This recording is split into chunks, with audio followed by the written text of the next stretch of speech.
तो नमस्कार जो है, आज का जो है सेशन के लिए जो है आपका स्वागत है। आज जो है चर्चा करेंगे जो टॉपिक हमारा है लाइकेन के बारे में, कि आखिरकार ये लाइकेन होते क्या हैं?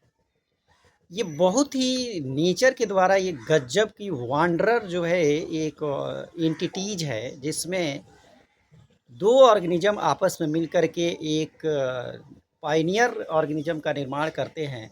जैसे तो लाइकेन एक एसोसिएशन होता है एल्गी और फंजाई के बीच, जिसमें जो है ये थैलसनुमा स्ट्रक्चर बनाते हैं और एक अमेजिंग जो है एसोसिएशन है ये एल्गी और फंजाई का।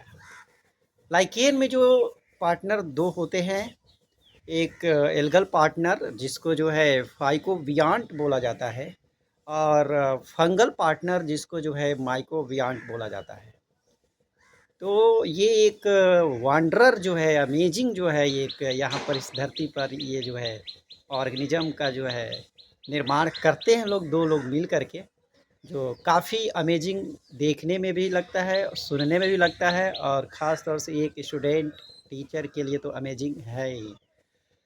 तो आखिरकार ये कैसे जो है अपने आप को एसोसिएट कर सकते हैं, कैसे जो है अपने आप को जो है ये ज़िंदा रख पाते हैं? तो जब 2 लोगों का आपस में संयोग हो जाता है तो यहाँ पर जो बेनिफिट जो है दोनों लोग लेते हैं, लेकिन कुछ साइंटिस्टों के द्वारा जो है इसको जो है हेलोटिज़्म का जो है एसोसिएशन कहा गया है। हेलोटिज़्म का मतलब ये दर्शाया जाता है कि जिसमें एक मास्टर जो है अपना जो है स्लेव के साथ बर्ताव करता है, तो इसमें जो है कहा जाता है कि फंजाई जो होता है वो एल्गी के ऊपर जो है डोमिनेंट होता है। और इस एसोसिएशन को जो है कुछ लोग जो है हस्बैंड और वाइफ का एसोसिएशन भी कहते हैं, क्योंकि जो है जिस तरह से हस्बैंड का जो है दायित्व डोमिनेंसी जो रहता है अपने वाइफ पर, उस तरह का एसोसिएशन भी इनको जो है क्रॉम्बी के द्वारा जो है बात कही गई है।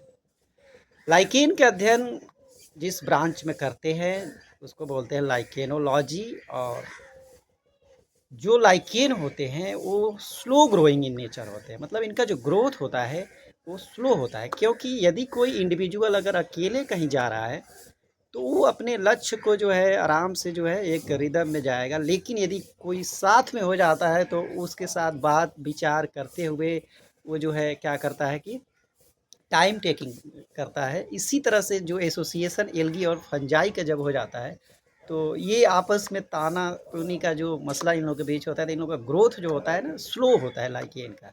और लाइकेन एक एसिड का सेक्रेशन करते हैं जिसको लाइकेनिक एसिड या अस्निक एसिड कहा जाता है।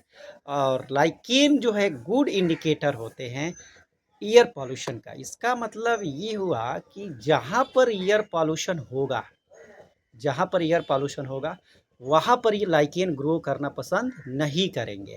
ख़ास तौर से जहाँ पर सल्फ़र डाइऑक्साइड गैस पाई जाती है, वहाँ पर तो ये दूर-दूर तक इनका नाता नहीं होता है। ख़ास तौर से जो बिग सिटीज़ होती है, जहाँ पर सल्फ़र डाइऑक्साइड गैसें बहुत ही ज़्यादा रिलीज़ होती हैं, ऑटोमोबाइल्स के द्वारा, जो भी जैसे चिमनीज़, कारखाने जो चलते हैं, वहाँ पर धुएँ निकलते हैं, उस एरिया में तो इनको पाए जाना जो है नामुमकिन है।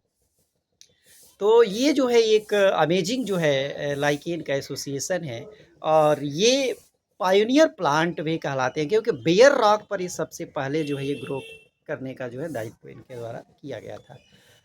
और जो लाइकेन के बारे में अध्ययन करते हैं उनको जो है लाइकेनोलॉजिस्ट कहा जाता है। और कहीं न कहीं कुछ जो है लाइकेन जो है हमारे जीवन में इसका उपयोगिता भी है। जैसे एक ये इन्वायरमेंट का एक गुड इंडिकेटर होते हैं। फिर कहीं न कहीं हमारे जो लेबोरेटरीज़ में जो लिटमस पेपर जो यूज़ होता है वहाँ भी इनका योगदान है। फिर जो है यहाँ औषधि के रूप में जो है इनका योगदान है। वो कहीं न कहीं ढेर सारी योगदान हमारे जीवन में इनका है। और कुछ लाइकेन ऐसे भी होते हैं जो हमारे लिए नुकसान भी पहुँचाते हैं, क्योंकि जहाँ पर अगर लाभ है वहाँ पर कुछ न कुछ हानि तो झेलना ही पड़ेगा। ख़ास तौर से ये हमारे जीवन के लिए लाइकेन जो है। और इनकी अगर हम बात करें तो लाइकेन की जो वैरायटी होती है वो अगर संरचना के आधार पर करेंगे तो 3 तरीके के लाइकेन होते हैं। जैसे क्रस्टोज लाइकेन होते हैं, फिर फोलियोज लाइकेन होते हैं और फ्रटिकोज लाइकेन लाइकेन होते हैं। तो कहीं न कहीं इनकी संरचना कैसी दिखती है? यदि मान लीजिए पपड़ी के जैसा अगर परत पर पाए जा रहे हैं, तो वहाँ पर उसको क्रस्टोज लाइकेन, पत्ती के जैसा थोड़ा-सा दिख रहा है तो उसको जो है फोलियोज लाइकेन, फ्रटिकोज हैंगिंग लाइकेन, ये सब मतलब कि कुछ टाइप्स होते हैं लाइकेन के। ये प्रॉपर रूप से हमारे जो है इस एनवायरनमेंट, इस धरती पर जो है पाए जा रहे हैं। और ये जो है कुछ सूचना था जो आपके सामने हम रखा। बहुत बहुत